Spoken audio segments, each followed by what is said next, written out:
আচ্ছা ঠিক আছে, আজকে তোমাদেরকে দেখবো যে তোমরা কতটুকু জ্ঞান অর্জন করছো আমার থেকে। এই নাও, এখানে 3টা ফল আছে, আমি আসার পথে নিয়ে আসছি। এই 3টা ফল তোমাদেরকে দেবো, তোমরা এমন জায়গা খাবে যেন কেউ না দেখে।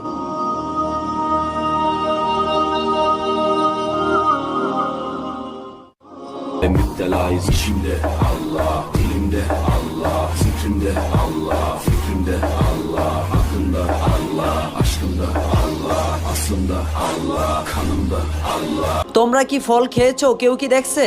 হুজুর, আমি যেখানে খাইছি কারো দেখার সাধ্য নাই। হুজুর, আমি এমন জায়গায় খাইছি কাকপক্ষীও দেখে নাই। হুজুর, আমি দেওয়ালের পিছে গেছি, কেউ দেখে নাই। আমার মনে হয় আল্লাহর দিনের নামে তোমাদেরকে যেই শিক্ষাটা দিছি তোমরা এখনো বুঝতে পারো নাই। তোমরা তো ফল চুপি চাপি খাইছো, কিন্তু একজন দেখে ফেলাইছে। কে? আল্লাহ। তোমরা হয়তো ভুলে গেছো, আল্লাহ তাআলা সব জায়গায় আছেন, উনি সব দেখেন, উনার চোখকে কখনো ফাঁকি দেওয়া যায় না।